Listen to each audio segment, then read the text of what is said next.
Hello everyone, and welcome back for another Anime Villainous how-to.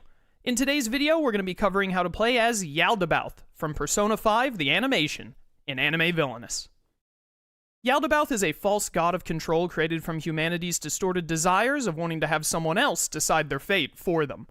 With this desire as his sole motivation, Yaldabaoth seeks to imprison the hearts of all of humanity through their shadows, robbing their free will so that he can control all.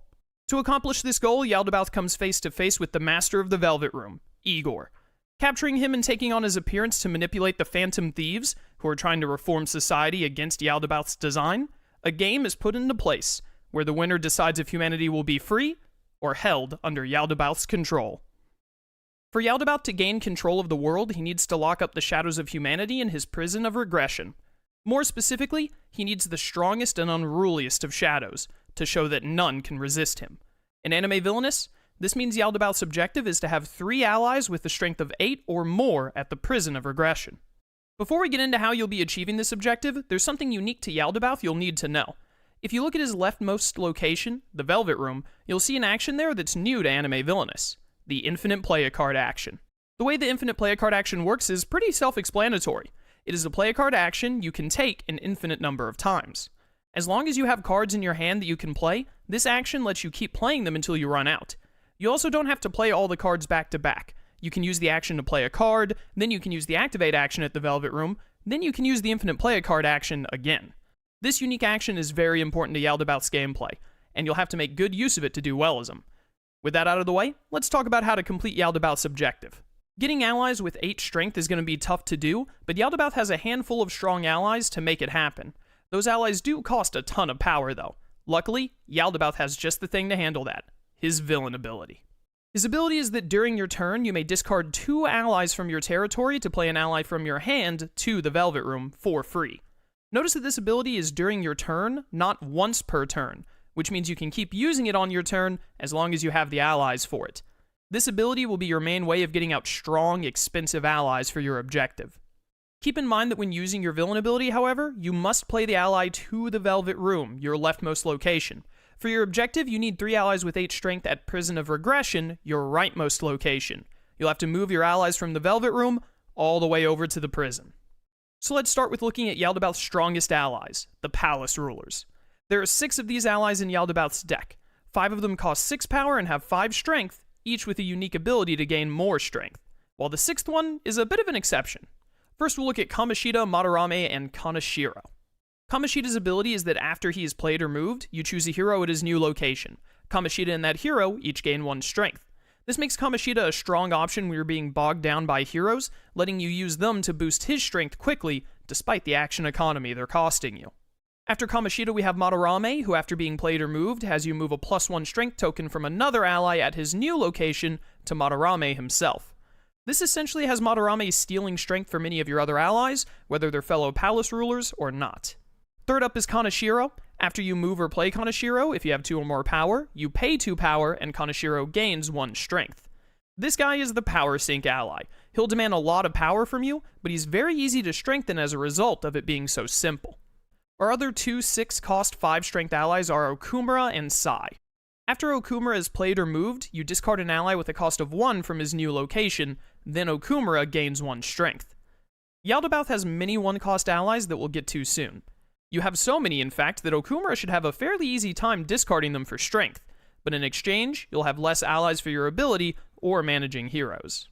After Sai is played or moved, you discard the top card of your deck. If it's an ally, Sai gains 1 strength. Otherwise, she loses 1 strength. Unlike the other allies, Sai can actually weaken herself, but in exchange, her ability has very low opportunity cost. Discarding a card from the top of your deck can be unlucky if it was a card that you really wanted, but Yaldabaoth has many allies, so your odds are good and you don't lose that much if it whiffs. Now, there are 2 important things you need to realize that these 5 allies all have in common. First is that they all trigger on play and move. This works out great since your villain ability, the main way that you'll play them, has you play them to the Velvet Room. They need to be at the Prison of Regression, which is 3 move actions away, so you'll have plenty of opportunities to trigger their abilities to gain them strength.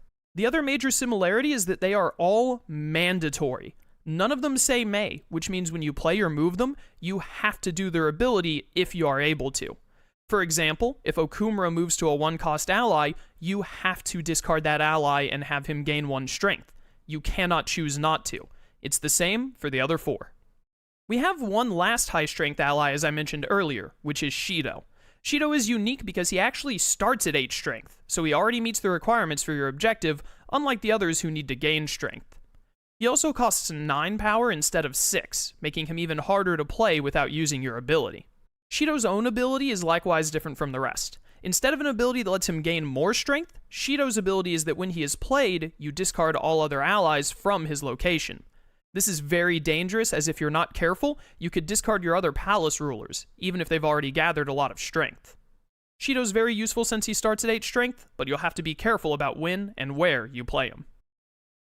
That covers all 6 of your options for Yaldabaoth's objective, but of course we have more allies in the deck. You'll need a bunch of them as fodder for your palace rulers, and Yaldabaoth has 8 1-cost allies for that exact purpose. However, before we look at them, there's one other strong ally at Yaldabaoth's disposal we should talk about: Akechi. Akechi is a 3-cost 5-strength ally, but unlike the palace rulers who cost more and focus on gaining strength, Akechi's purpose is to handle the trash. His ability is that when you use Akechi to defeat a hero, each ally at his location loses 1 strength instead of discarding him. Important to note is that Akechi is also an ally at his own location, so Akechi loses strength there too. Since Akechi has 5 strength, you'll be able to use him for multiple vanquishes before he gets too weak to deal with heroes. However, you need to be careful that he doesn't weaken your palace rulers in the process. Akechi will be one of your main tools for handling heroes, since you want your stronger allies to reach 8 strength at the prison, and your weaker allies for your villain ability. Alright, now we're going to go over all 8 of Yaldabaoth's 1-cost allies. We've still got a lot of Yaldabaoth to cover, so I'm going to be pretty quick with these guys, and we'll look at 2 of them at a time. Their main purpose is for your villain ability, or for allies like Madarame and Okumura to use for gaining strength, but they all have useful abilities themselves as well. First up is Pixie and Agathion. Both of them have abilities that trigger when they're discarded to play an ally, which can only be done with your villain ability. When Agathion is discarded to play an ally, that ally gains 1 strength, and when Pixie is discarded to play an ally, you gain 1 power. Both very useful, as Yaldabaoth needs a lot of power, and giving one of your palace rulers 1 strength by default can go a long way. Next are Abarion and Rongda, who have the same ability, but they're triggered differently. They both let you choose a card from your discard pile and shuffle it back into your deck. Great to get back important cards, especially if Sai discarded something you need. The difference between them is that Abarion triggers whenever you play him, meanwhile Rongda triggers when you discard it using your villain ability. Kopatengu and Nagaraja are our next 2, and they have the same thing going on as Abarion and Rongda. They both let you move an ally to an adjacent location, which is great when you have to get all of your palace rulers from the Velvet Room all the way over to the Prison of Regression. Kopatengu lets you move an ally when he's played, and Nagaraja lets you move an ally when he's discarded by your villain ability. The last 2 1-cost allies are Cerberus and Suki, who are a bit more unique. When Cerberus is played, you perform a vanquish action using him, great to help take down heroes in a pinch. Suki, meanwhile, lets you play an ally from your hand, paying their cost. Really useful to get an extra ally out when you aren't at the Velvet Room. We finally made it through all the allies, and so now we'll go over Yaldabaoth's items, which are also vitally important to him. The most important of all we'll talk about first, which is the Compendium. The Compendium is an activatable item that lets you choose any number of allies from your discard pile, pay their costs, and then play them. As you could probably guess, this is a major deal for Yaldabaoth. He needs many allies in play to make use of his ability, and also most of his 1-cost allies have abilities that can help further your objective in some fashion.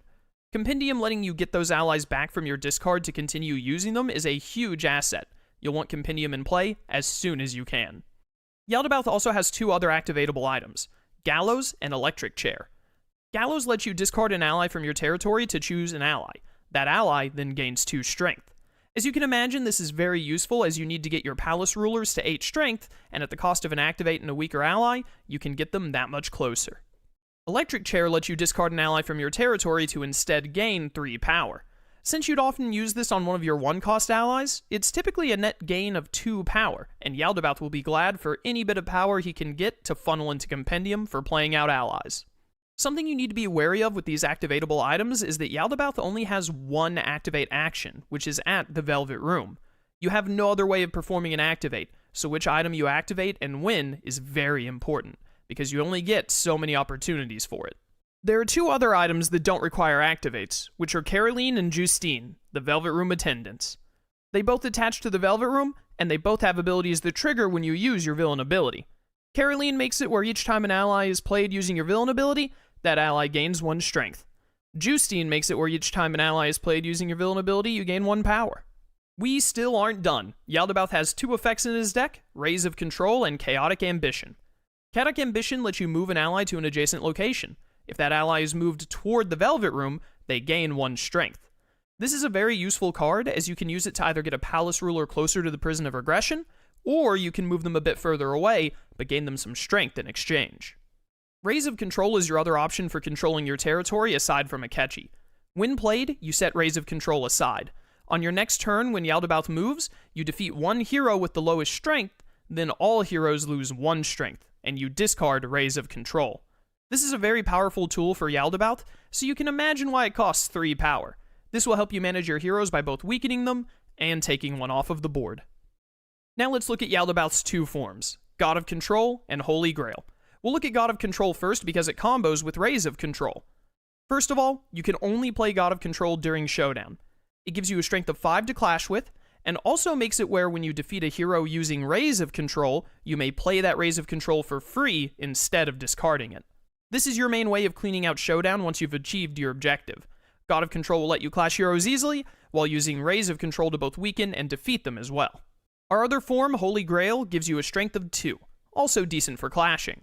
But more importantly, its ability is that before Yaldabaoth moves, you gain 1 power for each hero in your territory.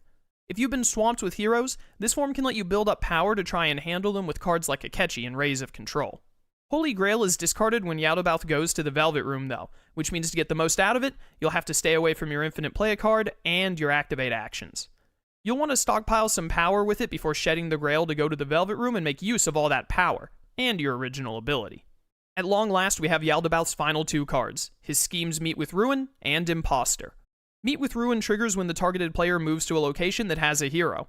Yaldabaoth may then choose a card from his deck and put it into his hand, shuffling his deck afterward. Yaldabaoth has a lot of key cards like Compendium, which he wants to get ASAP. Meet with Ruin is a great way to do that. Imposter triggers when the targeted player plays a hero to Yaldabaoth's territory. Whatever hero was just played then loses 1 strength. A good way to weaken up the oncoming heroes that your opponent plays onto you, making it easier for your allies to handle them, or maybe even giving you the chance to clash is the Holy Grail. We've made it to the Fate deck, and we're starting off with the Phantom Thieves leader himself, Joker. Joker has 5 strength, and his ability is that all allies at his location get -1 strength. This of course is a major setback if he's at Prison of Regression, since it will require you to either defeat Joker, or get your 3 allies to 9 strength to complete your objective. Following Joker, we have Oracle and Mona. Oracle is the only Phantom Thief who is an item rather than a hero, and as an item, she attaches to a hero. With Oracle in play, when a hero in Yaldabaoth's territory would be discarded, you discard Oracle instead. Important to note here is that Oracle specifies when a hero in Yaldabaoth's territory would be discarded, she's triggered. That means when you defeat a hero, all relevant abilities would still trigger, like Akechi's for example, but the hero just isn't discarded. Oracle is instead. Mona's ability is that when he's played to Yaldabaoth's location, the one playing him may move Yaldabaoth to any location. The cat only has 1 strength, so he's easy to handle, but his ability can be very annoying as it can position you poorly. He can also move you to the Velvet Room and force you to discard Holy Grail if it happens to be in play. Our next 3 thieves are all 3 strength, Fox, Skull, and Noir. Fox's ability is that when he's played, the one playing him may choose an ally at his location. They can then move that ally to an adjacent location, ignoring the ally's ability. This naturally sets you back a bit with getting your allies to the prison, or just putting another ally in an annoying spot. Skull's ability is that when he's played, he discards an ally with a cost of 1 from his location. You want your 1-cost allies out and about for your ability, as well as allies like Okumura, so this is quite annoying.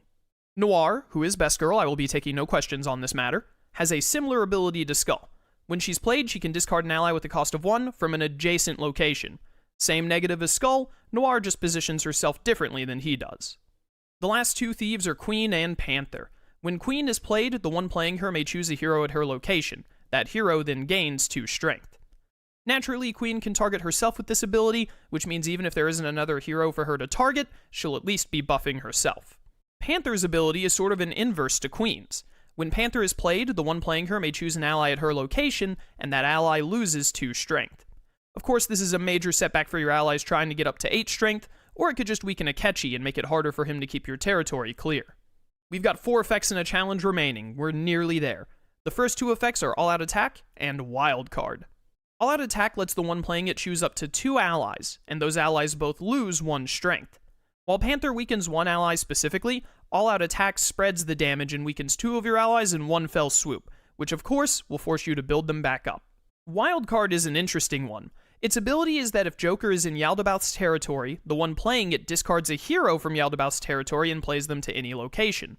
Otherwise, they find Joker and put him on the top of Yaldabaoth's Fate deck. If Joker is in play, Wildcard can either replay him to reposition Joker and remove any -1 tokens he may have, or it can replay other heroes. This can be very damaging if someone like Panther is in play, letting your opponent reuse their ability. Even if Joker isn't in play, Wildcard will set him up for the next Fate, and you never want to see Joker coming around. Last 2 effects now, which are Lavenza Restored and Sinful Shell. Lavenza Restored shuffles all items attached to the Velvet Room into Yaldabaoth's deck. This Fate card only targets Justine and Caroline, and it sucks to see it come up if they're in play. Losing their abilities is less than ideal for Yaldabaoth, and he does not like having to take the time to play them again instead of focusing on other cards. Sinful Shell gives the one playing it 2 options. They can either put Yaldabaoth's form into his hand, or have Yaldabaoth lose half of his power, rounded up. If you currently have God of Control or Holy Grail in play, being forced to play it again is a major pain. If you've stockpiled power for a big turn at Velvet Room with Compendium, then losing half of that also sucks. As it turns out, Yaldabaoth never enjoys being shot in the face, regardless of when. At long last, we have our challenge, Life Will Change. Life Will Change makes it where Yaldabaoth has to pay 1 power to move an ally. Given how much he loves both having power and moving allies, he hates it when life changes. To get rid of Life Will Change, you must move an ally to the Velvet Room. Sounds easy, but it will cost you at least 1 power to move an ally if Life Will Change is in play, and it makes you move an ally away from the prison. Even if the ally you move isn't one of your palace rulers, it still takes up a move action that you would have likely rather used on a palace ruler instead. With that, we've made it to the end of how to play Yaldabaoth in Anime Villainous. A false god seeking to rob humanity of its free will, you'll strengthen your allies while dealing with the Phantom Thieves, until you can steal society's heart itself. If you have any questions about Yaldabaoth, leave a comment below and I'll do my best to answer. Also, look at the description for the playlist to see all the other Anime Villainous how-to videos so you can learn about any other characters that interest you. Thank you for watching this video, and I hope to see you again for more Anime Villainous videos in the future. Until then, farewell.